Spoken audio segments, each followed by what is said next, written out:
জেলা প্রশাসক সম্মেলন ২০২৫ শুরু হচ্ছে কাল রবিবার।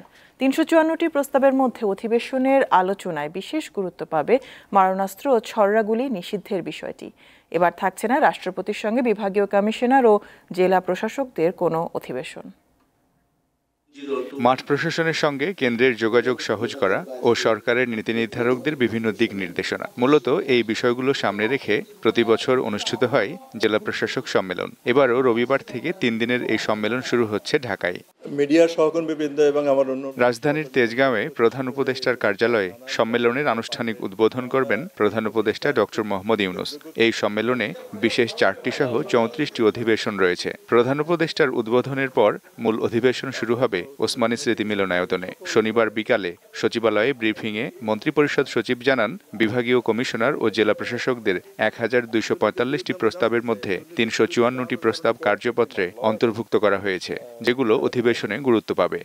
মোবাইল কোর্ট আইন 2009-এর বিধিমালা তৈরি করার জন্য একটা প্রস্তাব আছে জেলা প্রশাসকের পক্ষ থেকে। বাধ্যতামূলক বডি ক্যামেরা, আইন শৃঙ্খলা রক্ষাকারী বাহিনীর কর্তব্যরত অবস্থায় বডি ক্যামেরা রাখার জন্য প্রস্তাব আছে আমাদের।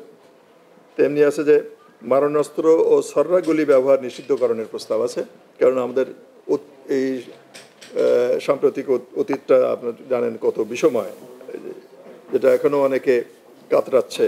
তিনি জানান, ভূমি ব্যবস্থাপনায় সেবা সহজীকরণ, স্থানীয় সরকার প্রতিষ্ঠানের কার্যক্রম জোরদার, সামাজিক নিরাপত্তা বেষ্টনী কর্মসূচি বাস্তবায়ন এবং শিক্ষার মানোন্নয়ন ও সম্প্রসারণ সহ জনবান্ধব বেশ কিছু বিষয় অধিবেশনের আলোচনায় থাকবে। আর নির্বাচন কমিশনের সাথে আমাদের এবারে একটা বৈঠক আছে। নির্বাচন কমিশন তো চাইতেই পারে যে কি ধরনের রোল তারা লোকাল অ্যাডমিনিস্ট্রেশন থেকে আশা করে। বিশেষ করে আমরা গত কয়েক বছরের বা কয়েকটা নির্বাচনের ক্ষেত্রে লোকাল অ্যাডমিনিস্ট্রেশনের কিছু ভূমিকা নিয়ে আমরা বিতর্ক হতে দেখেছি।